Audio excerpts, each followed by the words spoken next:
Hello everyone, this is me Randy and welcome back to a brand new video. In today's video, I'm going to be doing a review of Kenny Omega's newest documentary, Omegaman, A Wrestling Love Story. So if you want to check out and hear what I have to say about this documentary, then keep on watching. For starters, I want to say that it took me quite some time to actually find this documentary. So for those that are unfamiliar with how Omegaman was first aired, it was actually aired on TSN, which is the Canadian affiliate of ESPN. And this was actually a part of a TSN special that dealt with Canadian athletes. So of course, for everyone that does not live in Canada, it took a while for me to find it. Once I actually finally found the documentary, thank goodness, and saw it, there are quite a few things that I have to say about this documentary, and I know quite a few of you will be surprised on what I have to say.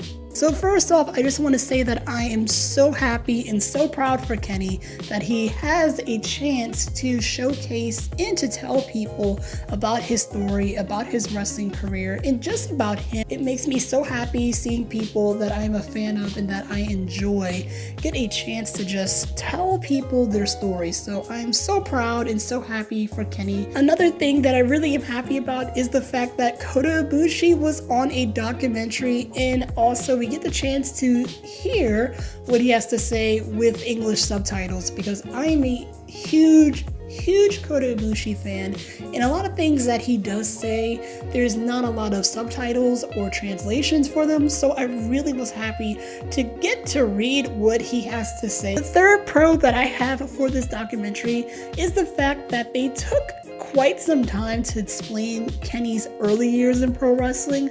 A lot of that footage that I saw in the beginning of the documentary that started off the documentary of him being an independent pro wrestler in Canada at the age of 17, which is crazy.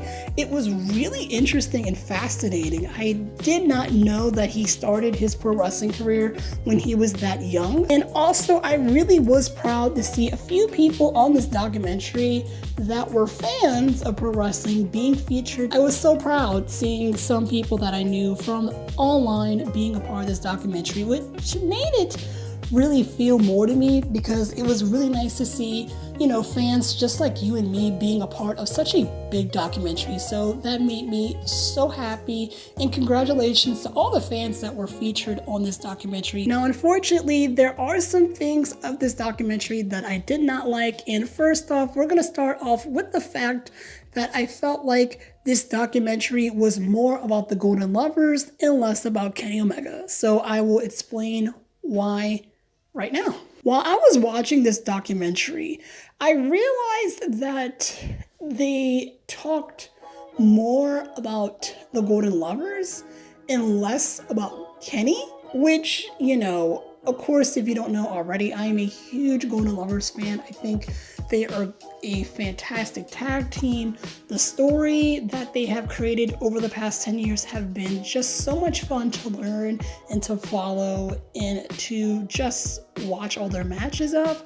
But I felt like this documentary was more of a Golden Lovers documentary. You know what I mean? I just really felt like they could have cut off a bit of time of talking about the Golden Lovers and talking more about other things that Kenny Omega are associated with, like being a part of the esports community, hearing what the Japanese society has to say about Kenny, because he's been in Japan for 10 years now, and I really thought that more people would talk more about how Kenny has really been a big deal in Japan and how he's impacted so much in Japan, because Kenny is very popular over there. So I really was surprised that they only touched a little bit of that. And I also really was surprised that they didn't talk too much about Kenny's childhood. Now, I know that not everybody wants to discuss about their childhood, which is perfectly fine, but usually with sports documentaries, a lot of the times, or even pro wrestling documentaries, they talk about the person's childhood, and they didn't really cover any of that. So that was weird.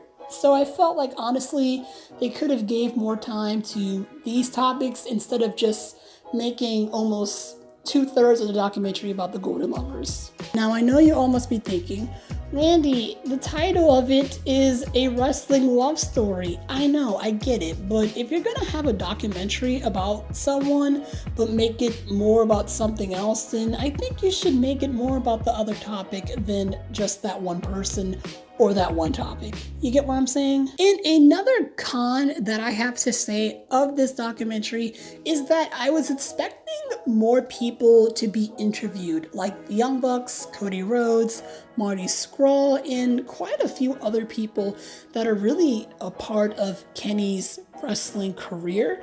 I was just really surprised that they didn't have too many, but I did like the fact that they did have a lot of Kenny's older colleagues and longtime friends on this documentary, because that was really cool.